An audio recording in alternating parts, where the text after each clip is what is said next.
बिल्लाहि मिनश शैतानिर रजीम बिस्मिल्लाहिर रहमानिर रहीम वलतकुम मिनकुम उम्मतुन यदऊना इलल खैर सदक़ल्लाह व बल्लगना रसूलुहुन नबियुल अमीनुल करीम व नहनु अला ज़ालिका लमिनश शाहिदीना वश्शाकिरीन वल्हम्दुलिल्लाहि रब्बिल आलमीन। काबिल सद एहतराम हाज़रीन इजलास, मिंबर शरीफ पर जलवा अफरोज़ उलमाए ज़ी वक़ार,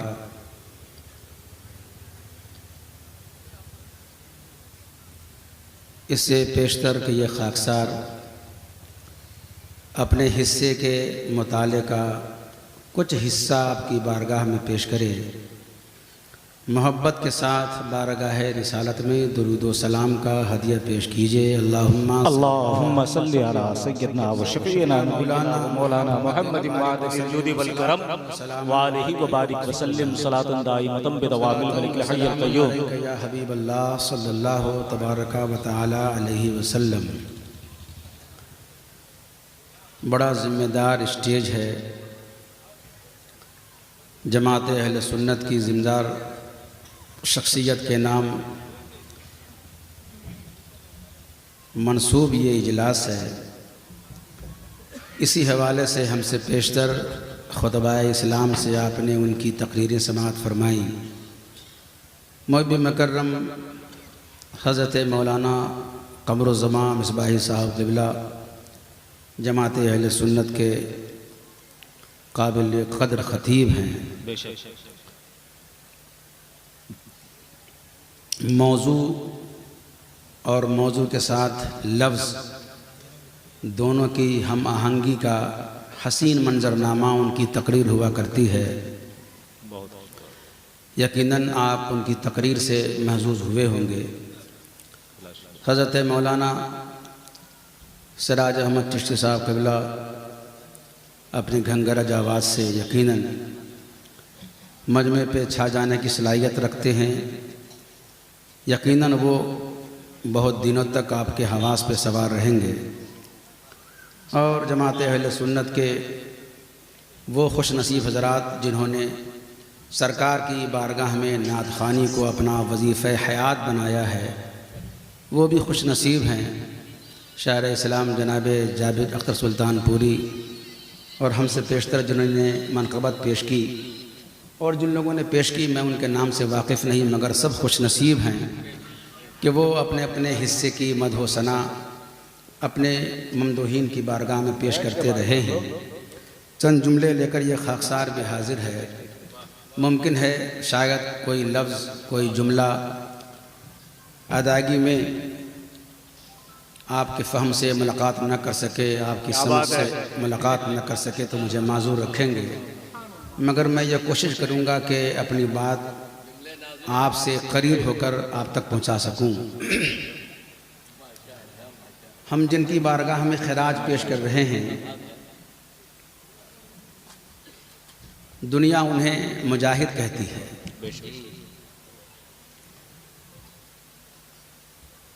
वैसे अब जमात अहले सुन्नत अपनी जो पहचान रखती है, हम जैसे लोगों को लेकर उसमें लफ्ज़ों की फ़नकारी तो है मगर मानवीयत नहीं है। नारा है, नारे की रूह नहीं है। अलक़ाबात हैं बहुत अच्छे मगर अलक़ाबात की मानवीयत तक हमारी रसाई नहीं है। आज ढेर सारे मुनाजिर मिल जाएंगे मगर मुनाजरा शायद ही कभी किया हो। मुजाहिद मिल जाएंगे मगर जिहाद के नाम से उनकी रूह कांपती होगी। अच्छा शायर इस्लाम कहलाते होंगे मगर आशार मुस्तार पढ़ते होंगे। मगर हम जिनकी बारगाह में अपनी नियाज लेकर हाजिर हैं वो मुजाहिद नहीं, सरापा जिहाद। क्या बात है, सुभान अल्लाह।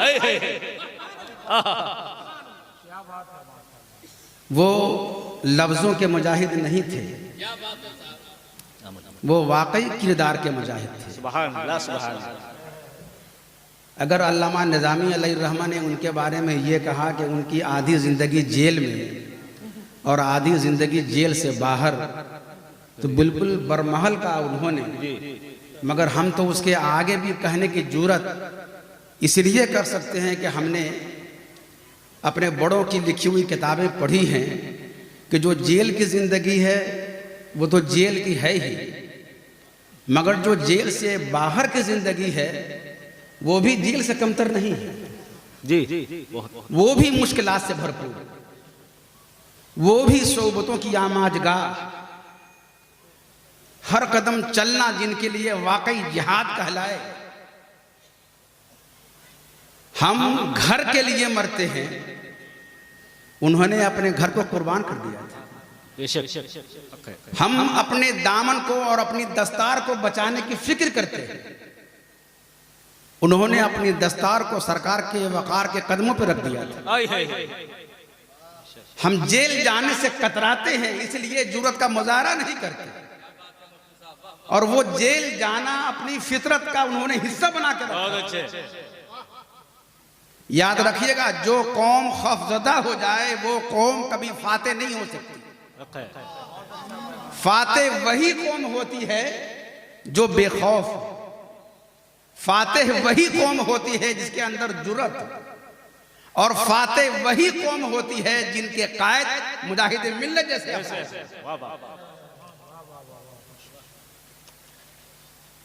अभी आप मुलाहजा करेंगे, हुजूर मुजाहिद मिल्लत पर की है तो खिदमात पर मुश्तमल मकालात का मजमुआ भी, उसका इजरा भी होगा, मुआरिफ मुजाहिद मिल्लत। मैं उसमें चंद मज़ामीन पढ़ रहा था।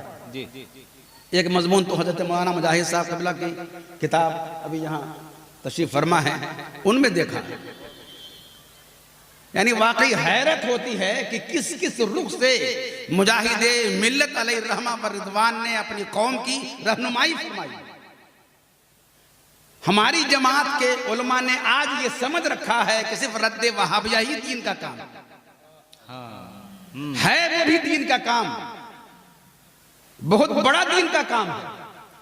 बल्कि यहां तक कि जब हजरत मलकुल उलमा अलैहिर्रहमा ने अपनी किताब वाफिया और आफिया जो फन्ने सर्फ में है और फन्ने नहव में है, वो लिखकर आला हज़रत की बारगाह में पेश किया, तो आपने फरमाया माशाअल्लाह किताब बड़ी अच्छी है, लेकिन अगर आपने रद्दे वहाबिया पर काम किया होता तो बड़ा काम होता। वो भी एक रुख है, मगर आज वही एक रुख नहीं है, और वही मसलके आला हजरत नहीं है कि सिर्फ रद्दे वहाबिया किया जाए। बहुत अच्छे। वो उनकी जिंदगी का एक रुख है। बाकी जितने तकाजे हैं इस मुल्क में मुसलमानों के बावकार जीने के लिए, हर तकाजे मसलके आला हजरत का हिस्सा है। सुभान अल्लाह। जिधर जरूरत आवाज दे वो मसलके आला हजरत है, जिधर मिशन आपको पुकारे वो मसलके आला हजरत है, जिधर जरूरत आपको छपकियां दे दे के बुलाए उसी का नाम मसलके आला हजरत है। तारीख में एक नाम आता है जमात रज़ाए मुस्तफ़ा का। जमात रज़ाए मुस्तफ़ा, आज भी जमात रज़ाए मुस्तफ़ा जिंदा है, मगर कहना पड़ता है कि उस जमात रज़ाए मुस्तफ़ा से इस जमात रज़ाए मुस्तफ़ा का जो ताल्लुक है वो लफ्जी ताल्लुक है, माने की वो फरावानी और मानवियत की जो गहराई, जो तहदारी उस जमात रज़ाए मुस्तफ़ा में थी वो आज नहीं है। वो जमात रज़ाए मुस्तफ़ा कि जब राजपूताना के इलाके में कलमा पढ़ने वालों को कलमा से अलग कर दिया गया था, तो जमात रज़ाए मुस्तफ़ा के उलमा, वो हुजूर मुफ्ती आज़म हिंद हो, हुजूर हुज्जतुल इस्लाम हो, सरकार मुहद्दिस आज़म हो, हुजूर मुजाहिद मिल्लत हो, उस अहद के जितने हमारे अकाबिर थे सबों ने वहां जा करके उन मुसलमानों को जो मुर्तद हो गए थे फिर से कलमा पढ़ा के दिन में दाखिल किया था। सुभान अल्लाह, सुभान अल्लाह। 4 लाख ऐसे लोगों को जो बरगश्ते दीन हो गए थे, मुर्तद हो गए थे, फिर से उन्हें कलमा पढ़ा के दिन में दाखिल किया था। वो फिजा आज बनी हुई है, मगर कोई एक फर्द नजर नहीं आता जो इमाम अहमद रजा की इस कुर्बानी के जज्बे को सलाम कहते हुए उसमें अपने आप को जज्ब करना चाहे, कोई नहीं मिलेगा। एक बात याद आ रही है, एक तबका वहां वो भी है हमारे मुल्क में जो दलितों का है, महादलितों का है, उसके आगे और क्या कहा गया है, नहीं बैकवर्ड से भी नीचे महादलित कह लीजिए, उनका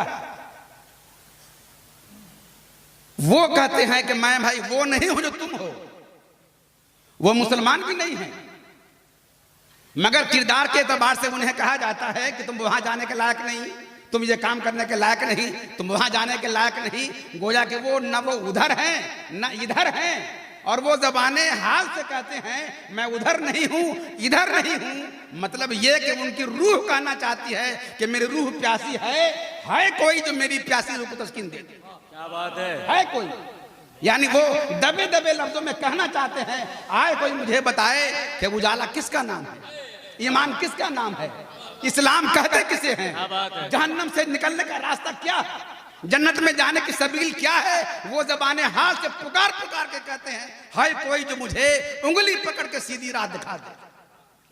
मगर हम उन्हें क्या सीधी राह दिखाएंगे। खेशतन गुमस्त किरा रह बड़ी कुनत, हम तो लफ्जों की बाजीगरी में खुद ही ऐसे गुमगश्त राह हो गए, उनकी क्या पुकार क्या सुनेंगे। हमारे अपने लोग जो हमारी राहें देख रहे हैं हम तो वहां तक नहीं पहुंच पा रहे। मगर बात फिर लौट के आती है सरकार मुजाहिद मिल्लत तक। आज डायमंड जुबली किस तंजीम की, ऑल इंडिया तबलीग सीरत, 75 साल हो गए। इसका मतलब ये कि आला हजरत ने जो टीम पैदा की थी उस टीम का काम यह था कि हम दीन भी बचाएंगे, दीनदारों को भी बचाएंगे, हम दीन बचाएंगे और शायर दीन को भी बचाएंगे, हम दीन बचाएंगे वक़ार दीन को भी बचाएंगे। यही वजह है कि हमने अभी मौलाना मुजाहिद की किताब में पढ़ा कि सरकार मुजाहिद मिल्लत ने सिर्फ देवबंदियों से मनाजरे नहीं किए बल्कि उन्होंने ऑल इंडिया तबलीग सीरत कायम की और उसके जरिए से उन्होंने कौमी मसले के हल के लिए उन्होंने पूरी जिंदगी जिद्दोजहद की, कौमी मसले के हल के लिए। आप अंदाजा लगाइए ये कौमी मसले क्या है। मस्जिद शहीद हो रही है, ये कौमी मसला नहीं। ज़बानें छीनी जा रही हैं, ये कौमी मसला नहीं है। निसाब में तब्दीली आ रही है, ये कौमी मसला नहीं है। तारीख यहाँ हमारी बदली जा रही है, ये कौमी मसला नहीं है। जिस नाम से हमारी तारीख का इजहार होता है वो नाम बदला जा रहा है, ये कौमी जरूरत नहीं है, ये सब कौमी जरूरत है। सिर्फ मस्जिदों का इमाम बचाना ही दीन का काम नहीं है, मस्जिद बचाना भी दीन का काम है। मुझे याद पड़ता है इनकी किताब में कि जब अंग्रेजों ने यहां पानी पर टैक्स लगाया, पानी की सप्लाई पर टैक्स लगाया, यह कोई तो दीन का मसला नहीं है, ये दीन से अलग मसला है। और सिर्फ ये मुसलमानों का मसला भी नहीं है। पानी पर टैक्स यानी किसानों के लिए मसला। अगर खेत में पानी ले जाना है तो पहले अंग्रेज गवर्नमेंट को पहले टैक्स दो, फिर तुम पानी ले जाओ। सरकार मुजाहिद मिल्लत ने इस कानून के खिलाफ भी मोर्चा खोला। हम गवर्नमेंट को टैक्स नहीं देंगे। जब यह खबर आई कि अब अंग्रेज जमीन कुर्की करेंगे, जमीनें कब्जा कर लेंगे, जमीनें छीन लेंगे, तो आपने ये कहकर उनको ढारस दी सबसे ज्यादा जमीन तो हमारे पास है, अगर जमीन जाएगी तो तुम्हारी कम जाएगी, हमारी ज्यादा जाएगी। इसी जंग में हमारा साथ दो, न तुम्हारी जमीन जाने देंगे न हमारी जमीन जाए। जंग लड़ी आपने, बदले में आपको जेल जाने की सोबतें कई बार झेलनी पड़ी, मगर आपने जेल जाना गवारा किया, मगर कभी अपने मिशन से अपने आप को अपने पीछे नहीं रखा। तो सरकार मुजाहिद मिल्लत की बारगाह में खिराज पेश करने के लिए आए। ये ऑल इंडिया तबलीग सीरत एक तारीख हमारे सामने है। सही खिराज यही है उनकी बारगाह में कि जो उनकी तंजीम है उससे जुड़ जाए, जो उनका मिशन है उनको जिंदा कर दे, जो उनके पैगामात हैं उनको आम कर दे, जो उनकी रविश है उस रविश को हम अपना लें, जिस राह वो चले हैं उसी राह पे हम चल पड़े। इसका मतलब सही माने में यही है कि हमने उनकी बारगाह में सच्चा खैरात पेश किया। एक बात और ज़हन में रखिएगा, सरकार मुजाहिदीन मिल्लत की जिंदगी का जो दायरा अमल है वो हिंदुस्तान है, हिंदुस्तान है, बाहर नहीं है। और हिंदुस्तान कौन सा मुल्क है? दुनिया का सबसे पहला आदमी कहीं अगर आया है तो हिंदुस्तान पहला आदमी कहीं आया है, पूरी दुनिया में कहीं नहीं आया। हिंदुस्तान को वो फख्र हासिल है कि पूरी दुनिया में अगर कहीं सबसे पहले किसी आदमी का कदम पड़ा है तो वो हमारा मुल्क हिंदुस्तान है। आदमी के बाद अगर नबी की बात की जाए तो पूरी दुनिया में सबसे पहले अगर कहीं कोई नबी आया है तो वो कोई और मुल्क नहीं, हमारा मुल्क है। सुभान अल्लाह। सबसे पहले कहीं अजान भी गूंजी है पूरी दुनिया में। अगर सबसे पहले कहीं अजान की आवाज गूंजी है तो वो कोई और जगह नहीं, अपना मुल्क है हिंदुस्तान। सुभान अल्लाह। पूरी दुनिया में सबसे पहले अगर नमाज पढ़ी गई है तो वो कोई और जगह नहीं, हिंदुस्तान है, जहां हजरत आदम ने सबसे पहले फजर की नमाज पढ़ी है। सुभान अल्लाह। सबसे पहले अल्लाह की बारगाह में आंसुओं का खिराज पेश करने वाला कोई और नहीं, इसी हिंदुस्तान का वो पहला आदमी है जिसने दुनिया हजरत आदम कहती है। सुभान अल्लाह। यानी ताइब होने वाला भी सबसे पहला आदमी हिंदुस्तान का। हुजूर पाक को अपनी दुआ में वसीला बनाने वाला भी सबसे पहला आदमी हिंदुस्तान का। क्या बात है, सबसे पहला आदमी। बल्कि एक जुमला आगे बढ़ के हम ये भी कह सकते हैं कि जब हजरत आदम अलैहिस्सलाम की पेशानी में नूरे मोहम्मदी है तो हम ये कह सकते हैं कि बिलवास्ता सबसे पहले नूरे मोहम्मदी अगर कहीं आया है तो हमारे मुल्क हिंदुस्तान। नारे तकबीर, नारे रिसालत, आल इंडिया तहरीके तबलीग सीरत, फैजाने सरकार मुजाहिदे मिल्लत।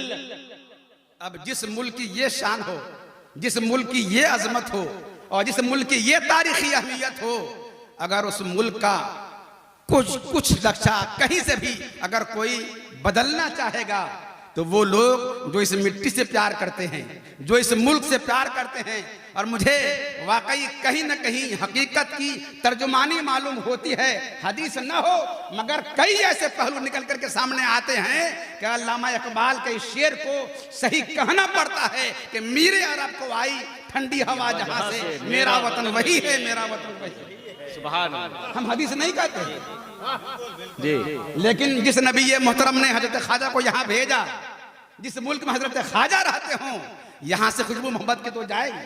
सुभान अल्लाह। जहाँ सुल्तानुल औलिया रहते हों, यहाँ से खुशबू मोहब्बत की तो जाएगी। जिस इमाम अहमद रजा ने इश्क रसालत की तहरीक छेड़ी है, यहाँ से खुशबू मोहब्बत की तो जाएगी। तो अगर इकबाल ने यह कह दिया कि मेरे अरब को आई ठंडी हवा जहां से, मेरा वतन वही है, मेरा वतन वही है, तो वाकई मक्की नहीं हुए, गम है, मदनी नहीं हुए, इस तरह वो कसक है, मगर हिंदुस्तानी हो गए। ये हमारे लिए फख्र की बात है। तो अब हम इस मुल्क में हैं जिस मुल्क की एक ये तारीख है और एक तारीख वो भी है। कौन है?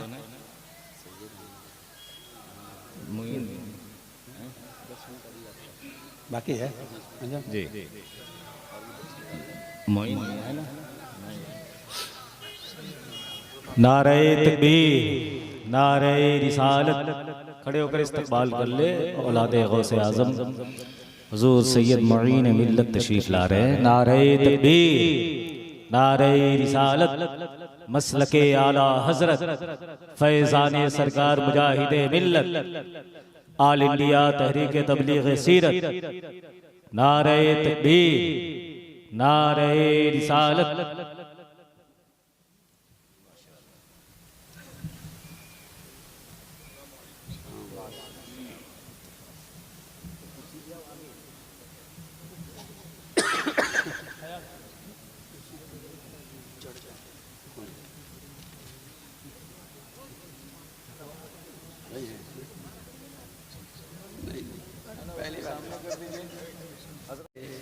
को बसाएं, इनकी ज़ियारत करें और जो जुमले मेरे हिस्से के बच गए वो आप समाअत फरमा लें। मैं अर्ज कर रहा था कि हर इंसान को अपने मुल्क से प्यार होता है, ये प्यार उसकी फितरत है।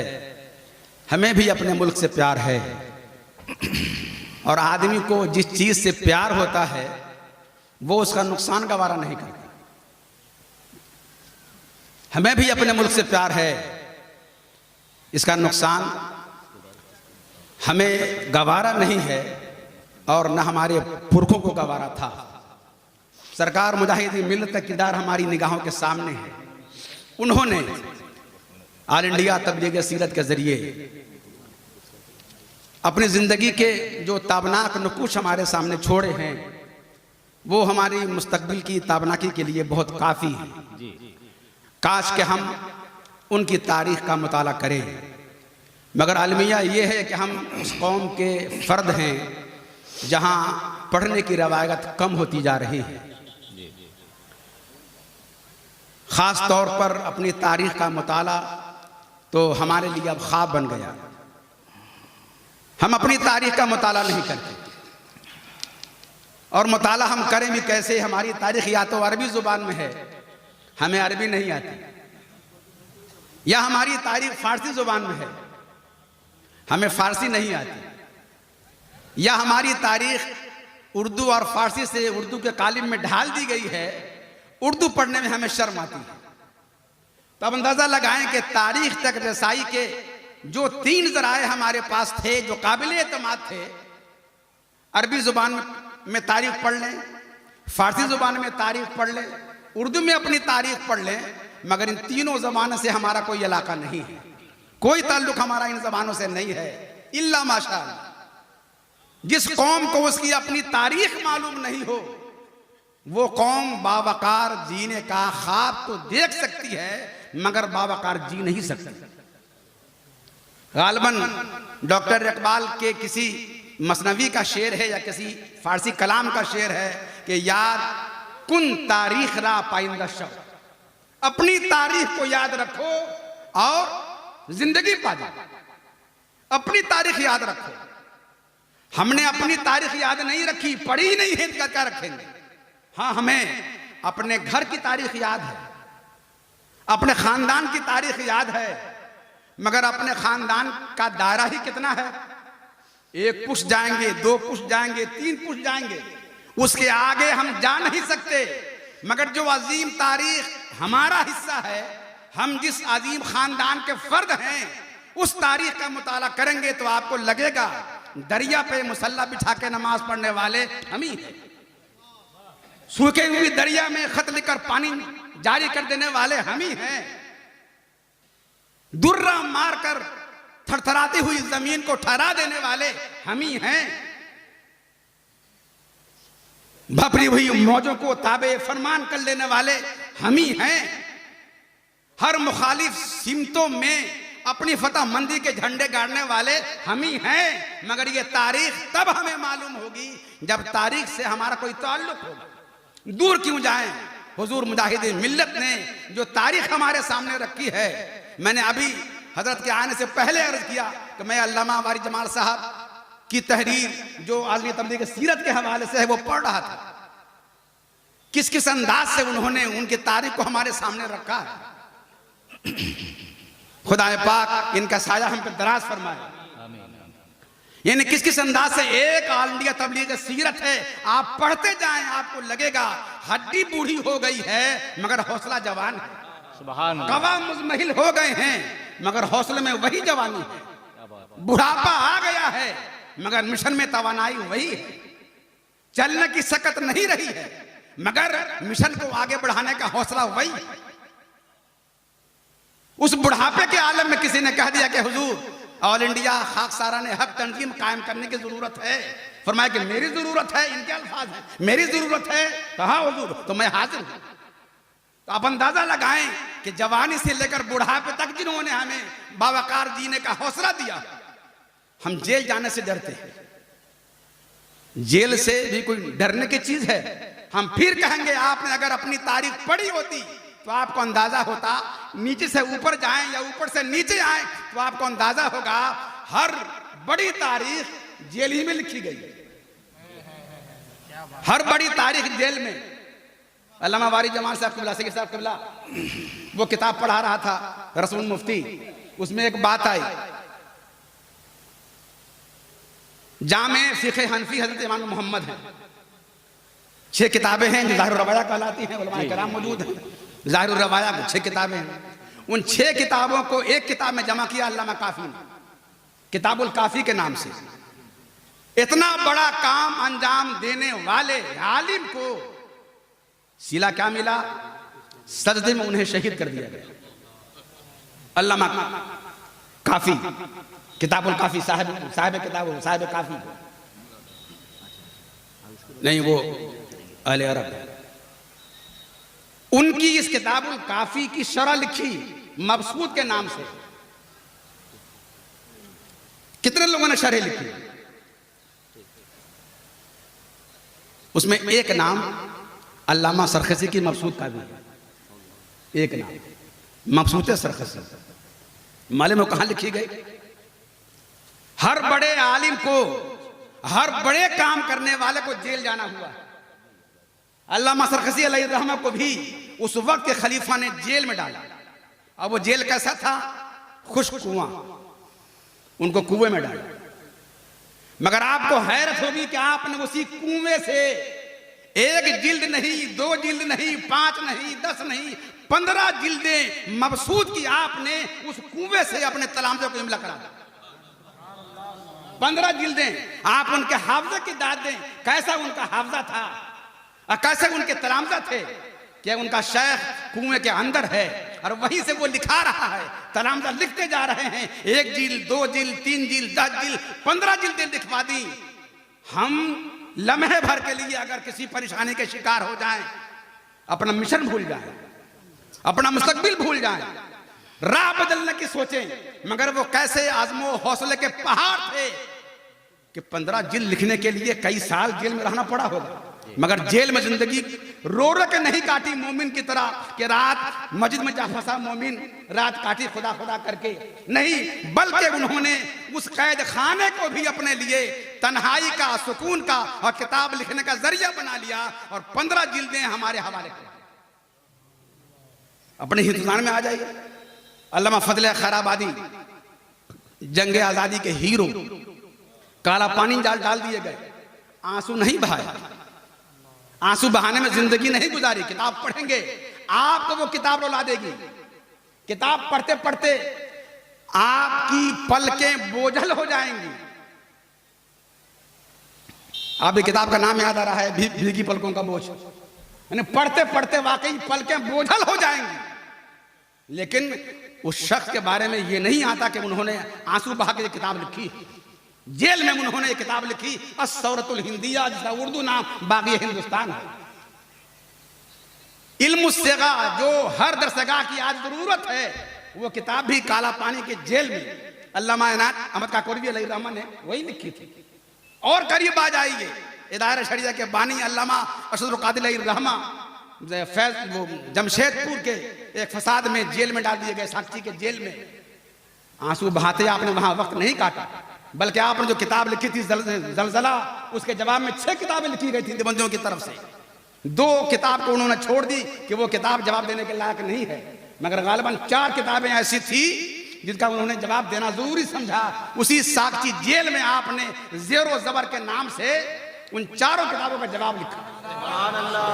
तो ये जेल जाना शर्म की बात नहीं है, बल्कि हम फख्र करते हैं। मुझे एक शेर याद आ रहा है कि हमारे पेट के पत्थर पे तंज मत करना, हमारे घर में पैगंबर की रस्म आई।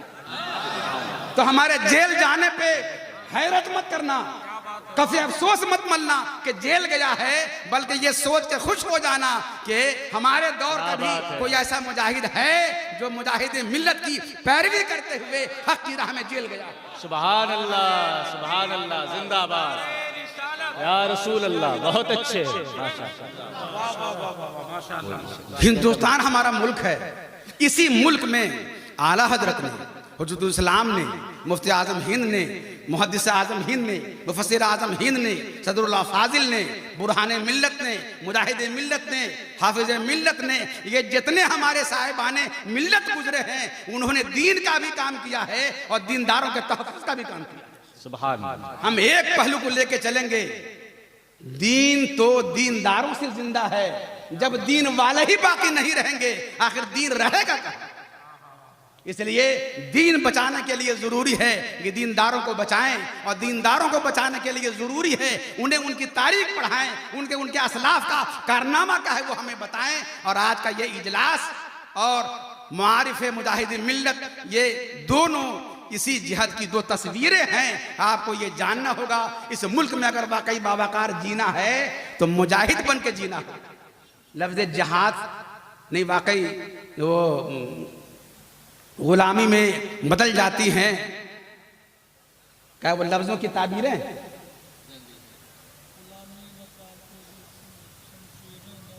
गुलामी में बदल जाती हैं, वो क्या वो लफ्ज़ों की ताबीरें? यानी अगर गुलामी है तो गुलामी में आदमी लफ्ज़ों की ताबीर बदलता है। लफ्ज़ जिहाद आया, उसका माना बदल दिया। कहीं ऐसा ना हो कि हाथ में बीड़िया आ जाए। घबराते क्यों? जिस तरह ये कहते हैं कि नमाज फर्ज है, लेकिन थोड़ी हमेशा फर्ज है। रोजा फर्ज है, अभी फर्ज थोड़ी है। इसलिए फर्ज को बदलने, फर्ज का माना कोई और बताने की कोशिश मत कीजिए। जो लफ्ज जहां है उसको वहीं रहने दीजिए। कोई अगर सवाल करे तो कहे अरे भाई हम कर रहे हैं क्या? कर तो नहीं रहे हैं। हर सवाल का जवाब है, हर सवाल का जवाब है, मगर जवाब देने का तरीका चाहिए, जवाब देने का तरीका चाहिए। किसी ने बड़ा प्यारा शेर कहा है कि अब हर बात नहीं, कौन सी बात कब कहां कैसे कही जाती है, ये सलीका हो तो हर बात सुनी जाती है। सुभान अल्लाह। तो जिहाद का माना बताने के लिए घबराने की जरूरत नहीं है। आप सामने जो हो, कल्लमुन्नासा अला कदर वकूलहिम, जैसा आदमी हो वैसी बात कीजिए उनके सामने, मगर इस माने की पासदारी के साथ कि लफ्ज़ जिहाद का माना मजरूर ना हो। हुजूर मुजाहिद मिल्लत की बारगाह में ये टूटे फूटे जुमले एक खिराज थे कि हमें वाकई अगर खिराज पेश करना है तो मुजाहिद बनना होगा, और मुजाहिद का पहला काम तलवार से नहीं है बल्कि अपने नफ्स से जिहाद से है। अपने नफ्स से जिहाद से है। यहां से अगर आप जिहाद शुरू करेंगे, हर घर में जिहाद की जरूरत है, हर आदमी को मुजाहिद बनने की जरूरत है। हर आदमी अपने घर का बादशाह है, उसकी बीवी उसकी वजीर है, उसकी औलाद उसकी रियाया है। बादशाह भी घर में, वजीर भी घर में, ममलकत में वो रियाया भी घर में।